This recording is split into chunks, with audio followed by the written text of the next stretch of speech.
আজকের ভিডিওর মধ্যে আমি আমার ডিস্টেন্স রানিংয়ের এক্সপিরিয়েন্স সম্পর্কে বলবো।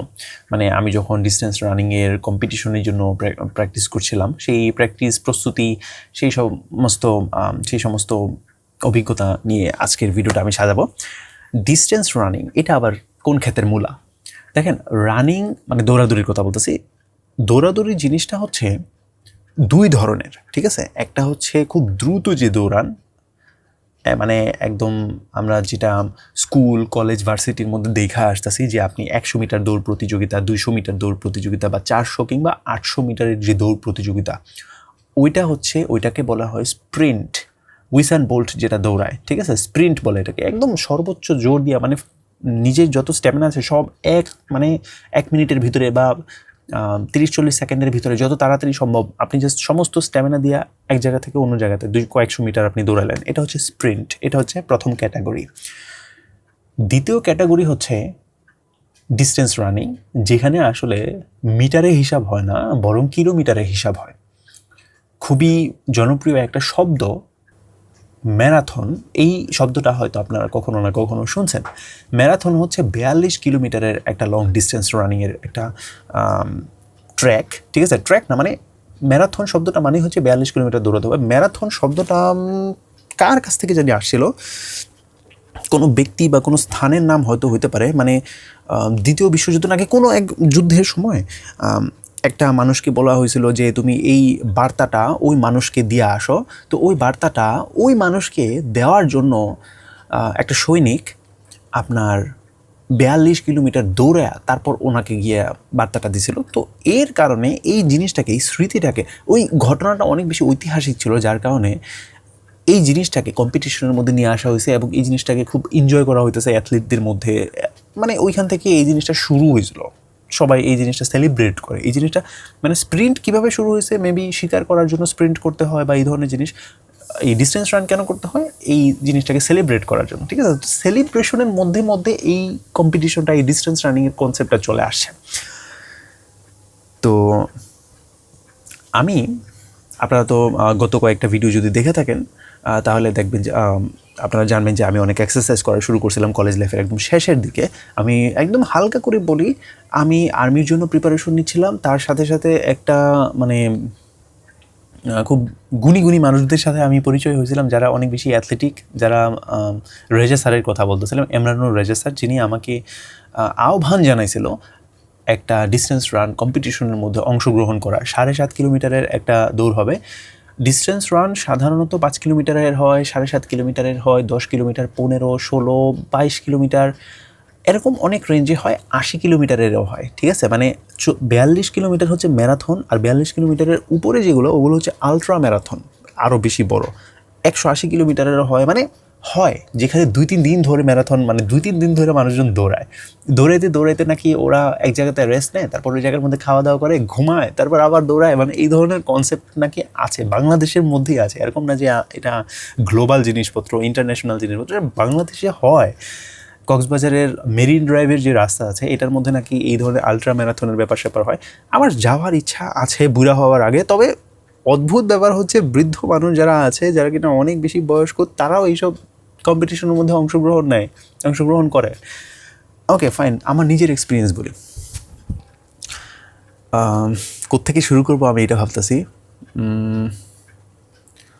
হ্যাঁ, রেজা স্যার আমাকে যেদিন মানে আমন্ত্রণ জানালো, আমাকে বলল যে মানে আমরা তো সকাল 6টা থেকে আমরা সঙ্গীতা নামের একটা জায়গা আছে, সঙ্গীতের সামনে একটা বন ভবন, সরকারি একটা জায়গা, মানে নার্সারির মতো আর কি। ওই জায়গার মধ্যে বন বিভাগ টাইপের একটা, মানে বন বিভাগ মনে হয় আপনাদের এলাকার মধ্যে আছে, যে জায়গার মধ্যে গাছপালা লাগানো হয়, এরপরে পুরো এলাকার মধ্যে গাছপালা ছড়ানো হয়, এরকম কিছু একটা আছে। ওই জায়গার মধ্যে থেকে আমরা ওয়ার্ম আপ করে তারপর 7.5 কিলোমিটারের একটা ট্র্যাক আছে, ওই জায়গার মধ্যে আমরা দৌড়াই। তুমি 6টার সময় ওই জায়গাতে থাকবা, আমরা তোমাকে নিয়ে আমরা দৌড়াবো। এখন সঙ্গীতা মানে ওই জায়গাটার কথা বলতেছি, আমি চিনি না। তখন হইতেছে দুপুর, আমরা একটা জায়গার মধ্যে প্রাইভেট পড়তেছি। আমাকে সকাল 6টার সময় ওই জায়গাতে যদি যাইতে হয়, আমাকে এখনই একবার ওই জায়গাতে গিয়ে আসতে হবে, জায়গাটা পরিচিত হয়ে আসতে হবে। এখন কেন? কারণ সকালবেলা আমি ঘুম থেকে উঠে আমি কাকে জিজ্ঞেস করবো যে ওই সঙ্গীতা জায়গাটা কোন জায়গাতে, তাই না? আমি হয়তো আমার প্রাইভেটের মধ্যে যারা আছে তাদেরকে বলতেছে, তারা বলতেছে যে আরে খুবই ইজি, ওই রাস্তা দিয়ে ওইখানে যাবা, ওইটাই সঙ্গীতা, বা এটার পরবর্তীতে তুমি আশেপাশে একটু খুঁজো, বন বিভাগ হচ্ছে ওই জায়গাটা। একটু কনফিউশনের মধ্যে ছিলাম, কারণ আমি তাদের কথা বুঝতে পারছিলাম না, রিলেট করতে পারছিলাম না, কারণ ওই জায়গার মধ্যে আমি আশেপাশে কখনোই যাই নাই। আর সকালবেলায় আমি কাকে পাবো? সকালবেলায় সবাই ঘুমাইতেছে, 6টার সময়, শীতকালের ঘুম, আহা হা, ওই ঘুম ছাড়া কে আমাকে গাইড করবে? কোনো রিক্সাওয়ালাও আমি পাবো না। তো আমি ভাবলাম এখন যেহেতু দুপুর, প্রাইভেটটা শেষ করার পরে আমি একটু ঘুরে আসি, ঠিক আছে, এটা সবচেয়ে বেস্ট হবে। তো আমি গেলাম রিক্সাওয়ালাদেরকে, তারপর লোকাল মানুষদেরকে, দোকানদারকে জিজ্ঞেস করতে করতে আমি মানে মোটামুটি কাছে 500 মিটার 600 মিটার দূরেই ছিল এটা, বা 1 কিলোমিটার দূরেই ছিল আর কি ওই জিনিসটা। তো আমি ওই জায়গাতে গেলাম, তারপর জায়গাটা একদম বুঝে নিলাম যে এটা হচ্ছে বন বিভাগ। ওই যে বোর্ডটা লেখা আছে, এখানে একটা মোটামুটি ছোট্ট না, মানে মোটামুটি মাঠ তো না, লাগে একটা খোলামেলা একটা জমি আছে, জায়গা আছে, ওখানে ওয়ার্ম আপ নিশ্চয়ই এখানেই করে। তো ঠিক আছে, আমি জায়গাটা চিনে নিলাম এবং আশেপাশেও একটু ঘুরা টুরা দেখলাম যে আচ্ছা ওই জায়গার মধ্যে একটা স্কুল আছে, ওই জায়গার মধ্যে একটা বিল্ডিং আছে, খুব রাজকীয় একটা বিল্ডিং আছে, একটা সুন্দর একটা গেট আছে, রাজকীয় গেট, ঠিক আছে এই কয়েকটা জিনিস দেখে আমি এই জায়গাটা চিনতে পারবো। তো আমার মাথার মধ্যে না একটা প্রবলেম, মানে একটা প্রবলেম তো শেষ হলো যে আমি জায়গাটা চিনতাম না, এখন চিন্তা ফেলছি, এই প্রবলেমটা তো শেষ হলো। পরে আরেকটা প্রবলেম হলো যে আমি সকালে ঘুম থেকে কি উঠতে পারবো আদৌ?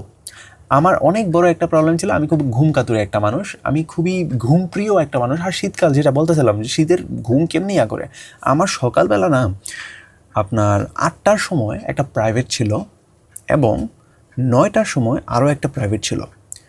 আমি এত ঘুমপ্রিয় এবং অলস একটা মানুষ ছিলাম যে আমি সকাল 8টার প্রাইভেট মিস করে ফেলতাম, 9টার প্রাইভেটও মাঝে মধ্যে মিস করতাম, কিন্তু আমি তারপর ওই জায়গার মধ্যে চলে যেতে পারতাম।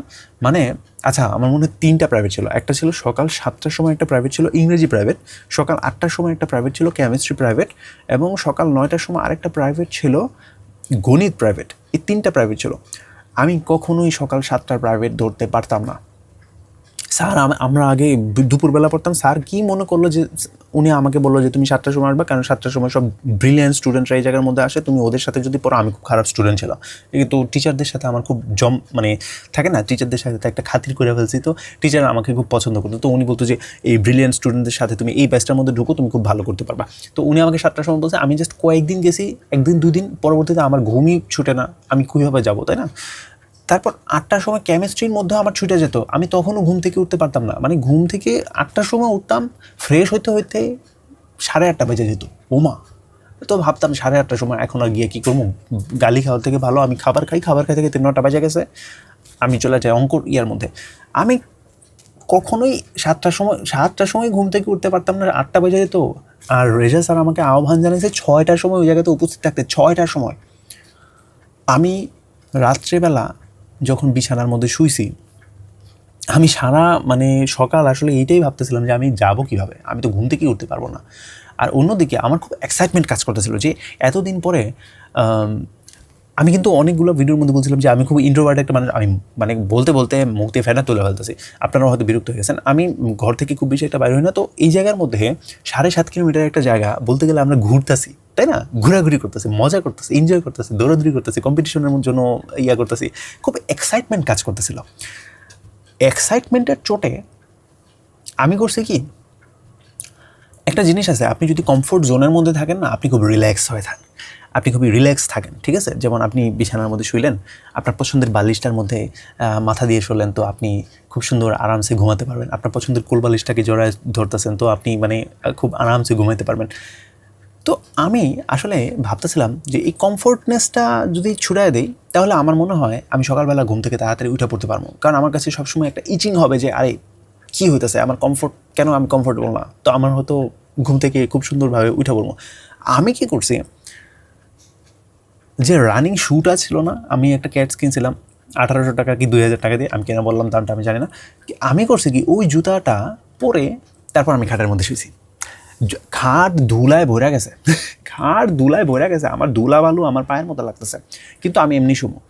জুতা পইরা আমি খাটের মধ্যে শুইলাম, এক্সাইটমেন্টে মানে কমফোর্টনেসকে দূর করছি, ঠিক আছে, এতই দূর করে ফেলছি যে আমার এখন ঘুমিয়ে আসতেছে না। পুরাটা রাত আমি এক্সাইটমেন্টে কাটাইতেছি।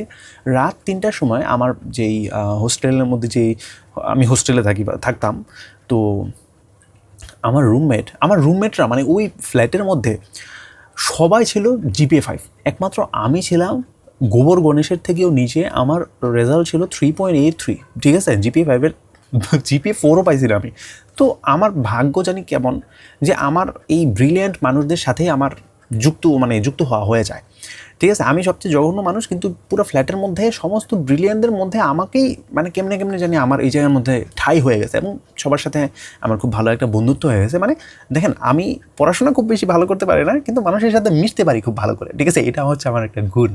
তো সে মানে আমার রুমমেট মাসুদ, ও ঘুম থেকে উঠা 3টার সময়, রাত বাজে 3টা, সে ঘুম থেকে উঠা রেইনকোট নাকি কি একটা গল্প ছিল, ওই গল্প পড়া শুরু করছেন আপনার এই বাংলা প্রথম পত্র ইয়ার মধ্যে। খুব মানে একটা ওই মুক্তিযুদ্ধ টাইপের মনে হয় একটা গল্প ছিল, আখতারুজ্জামান ইলিয়াসের, খুবই শক্তিশালী একজন লেখক কিন্তু আখতারুজ্জামান ইলিয়াস। তো ওনার ওই গল্পটা পড়তেছে। তো আমি না এই গল্পটা আমি পড়ছি, এবং যদিও আমি পড়ুয়া স্টুডেন্ট অত বেশি একটা ছিলাম না, খারাপ স্টুডেন্ট ছিলাম, কিন্তু বাংলা এই গল্প টল্প সাহিত্য এই ধরনের জিনিস পড়তে আমার মজা লাগে। এবং আমার টিচার ছিল নবী স্যার। নবী স্যারকে যদি না পড়েন, আমি ওনাকে নিয়ে একটা ভিডিও বানাইছিলাম, ওটা দেখতে পারেন। এবং নবী স্যারই কিন্তু আমাকে এমরানুর রেজা স্যারের সাথে পরিচয় করে দিয়েছিল। তো উনি আমাকে এই গল্পটা খুব ভালো করে বুঝাইছিল। উনি গল্প, সাহিত্য, কবিতা অনেক ভালো বুঝায়, বেস্ট টিচার আই হ্যাড আচ্ছা বাংলাতেই বলে, আমি ইংরেজিতে অত ভালো না, মানে এত দারুণ একটা টিচার আমি পাইছি। বাংলা যে কিনা কবিতা বা সাহিত্য এই জিনিসটাকে এত সুন্দর করে বুঝায়, আমি অন্য কোনো টিচারকে আমি এত ভালো করে বুঝাইতে দেখি নাই, ঠিক আছে। তো আমি পরবর্তীতে রাত বাজে 3টা, আমাদের চুলকানি দেখেন, আমি ওকে বৈশা রেইনকোট এই গল্পটার ভাবার তো বুঝাইতেছি যে এই জিনিসটা না এরকম, এই মানুষটা না এই ধরনের জিনিস ইয়ে হয়েছে, মানে সাইকোলজিক্যাল ব্যাপার স্যাপার লেখক কী সব চিন্তা করছিল, নবী স্যার আমাদেরকে বুঝাই দিয়েছিল, চিন্তা করাই দিয়েছিল। তো আমি এই সব জিনিস করতে করতে 3:30 বাজে, আমার ঘুম ধরতেছে না। আপনি ভাবেন, রাত 12টার সময় বা 11টার সময় ঘুমানোর পরেও যেই মানুষটা 7টার সময় উঠা প্রাইভেট পড়তে যাইতে পারে না, সেই মানুষটা 3:30 বাজায় ফেলছে, আমি ঘুমাবো কখন আর উঠবো কখন? এরপরে ভাবলাম যে ভাই চিন্তা ভাবনা বন্ধ করো, এই তোমার মোবাইলের মধ্যে একটা গজব রিংটোন দিয়ে একটা মানে অ্যালার্ম সেট করে রাখো। তো মানে রিংটোন শুনে যাতে মনে হয় ফোনটা আছাড় মেরে ইয়ে করে, এত হাই স্পিডে এত লাউড, যদি মানে টিচার আইসা যদি আমাকে লাথ টিচারে আমি বুঝবো, টিচারের কাছ থেকে মোবাইল আমি নিয়ে আসবো, তো তোমার মোবাইলকে আমি সেফ রাখবো, ঠিক আছে। মোবাইল হোস্টেলের মধ্যে কয়েকজন ছিল যে মোবাইল ব্যবহার করতো, তো আমি বলতেছি যে মোবাইল যদি নেওয়া যায় আমি দেখবো, কোনো সমস্যা নেই, তুমি ইচ্ছা মতো লাউড স্পিকারে একটা অ্যালার্ম সেট করো। তো ওই অ্যালার্ম সেট করার পরে আমি 3:30টার পরে ঘুমাইতে গেলাম। ঘুম মানে ঠিক আছে, এক্সাইটমেন্ট ছিলাম, এবং অ্যালার্ম যখন বাজছে না, খুবই কাকতালীয় ব্যাপার, আমি 5:30টার সময় অ্যালার্ম দিয়েছিলাম, 3:30 থেকে 5:30, 4-5 বলতে গেলে 2 ঘন্টার ঘুম, তাই না? আসলে কি 2 ঘন্টা? আমি তো গণিতের মধ্যেও কাঁচা। 3:30 থেকে 4, তারপর 5, 5:30, কয় ঘন্টা হয়েছে? মেবি 2 ঘন্টা হয়েছে। তো এই 2 ঘন্টার ঘুমের পরে আমি প্রথম রিংটোনেই উঠা পড়ছি। এক্সাইটমেন্ট, আনকমফোর্টেবল, আমার জুতা আমার পায়ের মধ্যে লাগানো এখনও পর্যন্ত, ঠিক আছে। তারপর জুতাটা তো খুইলা 1 নাম্বার 2 নাম্বার যা কিছু আছে সব কিছু ফ্রেশ হয়ে তারপর আমি রেজা স্যারের কাছে গেলাম এবং ওনাকে পাইলাম। তার পরবর্তীতে আমাদের দৌড় শুরু। তো প্রথম দিন, আজকে মনে হয় একটু বোরিং হয়ে যেতেছে ভিডিওটাতে, না? আচ্ছা, তো প্রথম দিন হচ্ছে কি, আমি এতদিন মানে 400 মিটার বা 200 মিটারও আসলে ভালো করে দৌড়াতে পারতাম না, কারণ আমি আসলে স্প্রিন্ট করতাম, যে পুরা দমে দৌড়ানোর যে ব্যাপারটা, আমি সেই জিনিসটা প্র্যাকটিস করতাম। কিন্তু এমরানুর রেজা স্যারের সাথে উনি আমাকে দেখালো যে আসলে এই জায়গার মধ্যে কোনো জোরে দৌড়ানোর কোনো কিছু নাই, তুমি আস্তে আস্তে জগিংয়ের মতো দৌড়াবা, খুবই আস্তে আস্তে, মানে হাঁটার থেকে একটু হেলা দুইলা, হাঁটার থেকে একটু স্পিডে দৌড়ানো, দ্যাটস ইট। এটাই হচ্ছে জিনিসটা, একটা রিদমে দৌড়াতে হয়, খুব মজা করে এনজয় করে দৌড়াতে হয়। তো এই জিনিসটা দেখার পরে দেখলাম যে না, এটা মোটামুটি আমি মনে হয় করতে পারবো। তো প্রথম দিন আমি 700 কি 800 মিটারের মতো দৌড়ে ফেললাম, খুব আরামসে দৌড়ালাম। তারপর দ্বিতীয় দিনও মোটামুটি এরকমই 800 মিটার আরও বেশি আরামসে দৌড়াতে পারলাম। তো এইভাবে মানে প্রত্যেক দিন হচ্ছে দৌড়ের কম্পিটিশনটা করব। তো শুধু আমরা 2 জন দৌড়াই না, আরও 1 জন 2 জন মাঝে মধ্যে যুক্ত হয়, 3-4 জন যুক্ত হয়। তো আমি আপনাকে কয়েকদিন পরের গল্প বলি যে আমাদের রাস্তা মোটামুটি আমার রাস্তা মুখস্থ হয়ে গেছে। তো আমরা সকালবেলা আসলাম। তো ওই দিন খুবই মজার একটা গল্প আপনারা শুনে মজা পাবেন, ওইটার জন্যই এই ভিডিওটা আজকে করার। ওই দিন রেজা স্যারের কী জানি হয়েছিল, রেজা স্যার খুব চুপচাপ, কোনো কথাবার্তা নাই, কোনো একদম নীরব। আমার আশেপাশে অন্য যেই মানুষগুলো ছিল ওরাও আসলে আজকে নাই। কি হয়েছে, ওরা বিভিন্নভাবে হয়তো ব্যস্ত বা কিছু একটা। তো আমরা দৌড় শুরু করলাম। তো রেজা স্যার বললো যে দেখো আজকে আমরা আর কোনো থামাথামি করবো না, দৌড়াবো একদম ওই জায়গার মধ্যে। আমরা একটা জায়গার মধ্যে আসলে চা খাইতাম বলতে আমাদের 3 কিলোমিটার পরে 7 কিলোমিটারের মধ্যে আমরা 1 কিলোমিটার পরে একটা ব্রিজ আসে, 1 কিলোমিটার পর আরেকটা ব্রিজ আসে, তার পরবর্তী কিলোমিটারের মধ্যে আরেকটা ব্রিজ। আমরা 3 কিলোমিটার 3টা ব্রিজ দিয়ে মাপছিলাম, এবং ওই ব্রিজের মধ্যে তৃতীয় ব্রিজের মধ্যে একটা চায়ের দোকান ছিল, আমরা ওই পর্যন্ত যাব, এটা ছিল আমাদের চ্যালেঞ্জ। রেজা স্যার দৌড়ানো শুরু করলো, আমিও স্টপ ওয়াচ অন করে দৌড়ানো শুরু করলাম। এতদিন যে 800 মিটার আমি একটানা দৌড়াতাম, অতটুকু দৌড়াইছি, সেটাও পাস করে আমি ব্রিজ পর্যন্ত চলে গেছি। 1 কিলোমিটার হয়ে গেল, রেজা স্যার থামতেছে না। আমরা প্রত্যেকবার আমরা এই জায়গার মধ্যে, এই জায়গাতেও না, আমরা এর আগেই থাইমা যেতাম, রেজা স্যার থামতেছে না। আমি স্যারকে ডাকতেছি, স্যার থামেন না। রেজা স্যার দৌড়াইতেছে। তো আমি ভাবলাম যে আমি নিজেকে আরেকটু প্রেশার করে আরেকটু পুশ দিয়ে আমিও দৌড়াই। দ্বিতীয় ব্রিজ চলে আসে। আমি কখনোই ভাবি নাই আমি দ্বিতীয় ব্রিজ পর্যন্ত চলে আসবো একটানা। আমি never ever think about it. দ্বিতীয় ব্রিজ এসে পড়ছে, গলা শুকায়া কাঠ হয়ে গেছে। আমি যে কীভাবে দৌড়াইতেছি, আমি জাস্ট মাসেলকে জাস্ট বলতেছি, ভাই প্লিজ আজকে মানে করিস না, তুই তো অনেক দিন ধরে প্র্যাকটিস করতেছিস, প্রত্যেকদিন 4 ঘন্টা এক্সারসাইজ করস, তোর তো অনেক স্ট্যামিনা থাকার কথা, আজকে তুই পুরো দম লাগায় ফেল। দ্বিতীয় ব্রিজ চলে আসছি, গলা শুকায় কাঠ হয়ে গেছে, গলার মধ্যে মুখের মধ্যে থুতু পর্যন্ত নাই যে আমি একটু গিল্লা একটু গলাটাকে ঠান্ডা করব। দ্বিতীয় ব্রিজ গেল, স্যারকে আমি বলতেছি, স্যার থামি স্যার শোনেন না, আরে স্যার কথা বলেন না কেন। উনি দৌড়াইতেছে, নিজের খেয়ালে দৌড়াইতেছে। দ্বিতীয় ব্রিজ যাওয়ার পরে দৌড়াইতেছি, 50 মিটার গেল, 100 মিটার গেল, 200 মিটার গেল, 500 মিটার বা 400 মিটার যাওয়ার পরে আমি থাইমা গেছি। আমার পা আর চলতেছে না। ফাইন স্যার, আপনি যান গা, আপনি যেন খুশি হেন যান গা, আমি আর যেতে পারবো না। আমার পা কমপ্লিটলি স্টপ হয়ে গেছে, আমি হাঁটতেও পারতেছি না করে। আর আমার গলা, আমি মাথার মধ্যে আমার চোখ ঝিমঝিম করতেছে, আমি কী করবো কি না করবো। আর তখন মানে এত কষ্ট, মানে গলার পিপাসা। রমজান, ঠিক আছে, রমজানের মধ্যে আমি পিপাসার ব্যাপারটা বুঝি, কিন্তু ওই জায়গার মধ্যে পিপাসার লেভেল আলাদাই ছিল। রমজানের মধ্যে আপনি দৌড়ান না, রমজানের মধ্যে হয়তো আপনি আরামসে বৈশা চিল করেন, কিন্তু ওই জায়গার মধ্যে আমার এক্সারসাইজ করতেছিলাম। তো আমি আশেপাশে কোনো দোকান নাই, কোনো বাড়িঘর নাই যে যার কাছ থেকে আমি একটু এক আছলা পানি খাবো, কোনো কল নাই, টিউবওয়েল নাই, কিচ্ছু নাই। আমার পাশে ছিল একটা কলা গাছের সারি। আমি কার কাছ থেকে জানি শুনছিলাম, ডিসকভারি চ্যানেলের মধ্যেই, যে কলা গাছের ভিতরে অনেক পানি থাকে। আমি এদিকে তাকালাম, পিছনে তাকালাম, সামনে তাকালাম, ডানে তাকালাম, বামে তাকালাম, কোনো মানুষ নেই। কলা গাছটার মধ্যে গেলাম, একটু পরিষ্কার করলাম হাত দিয়া, এবং কলা গাছের মধ্যে কামড় বসায় দিলাম। আমি কলা গাছ থেকে চুইসা পানি খাইছি, বুঝছেন, চুইসা পানি খাইছি। দিস ওয়াজ মানে আমার বাই ফার হিলারিয়াস একটা এক্সপিরিয়েন্স, ঠিক আছে। মানে এই এক্সপিরিয়েন্সটা বলার জন্য আমি এই ভিডিওটা বানিয়েছিলাম, চুইসা পানি খাইয়া। তারপরে পরবর্তীতে এই 500 মিটার গিয়া স্যারকে এই এক্সপিরিয়েন্সের কথা বলছি। স্যার তখনও মানে হাইপটা হয়ে রয়েছে, স্যার কেন হয় নাই, মানে কথা বলে নাই, নীরব কেন ছিল, কারণ স্যার আসলে মানে ওই দিন একটা প্রতিজ্ঞা না, মানে উনি নিজের সাথে একটা কম্পিটিশন করতেছিল যে আজকে আমি খুব ভালো করে দৌড়াবো, যে আমি আজকে দেখবো যে একটা না আমার কতক্ষণ লাগে। তো উনি একদম স্টপ ওয়াচ ধরে পুরো জিনিসটা, কারণ উনিও কিন্তু এই কম্পিটিশনের মধ্যে অংশগ্রহণ করবে, তো উনিও একদম ডেডিকেটেডভাবে ওই দিন আসলে গেছিল যে কোনো কথাবার্তা বলবো না, আমি নিজের সাথে দৌড়াবো, তুমি আমার সাথে কথা বলবো না, এটা আমাকে বলেও নাই, ঠিক আছে। আমি তো ভাবতেছিলাম যে উনি কি আমার সাথে রাগ করলো কিনা, রাগটা কিছুই করে নাই, উনি জাস্ট নিজের মতো করে নিজের খেয়ালে দৌড়াইতেছিল। তো এই জিনিসটা শোনার পরে উনি বলে, আরে বাপরে এইসব জিনিস হয়েছে, এই কেমন কথা। তো মানে গলার কাঠ হয়ে যাওয়া। আচ্ছা, তো আজকের জন্য এই পর্যন্তই। ভালো থাকবেন সবাই, আসসালামু আলাইকুম।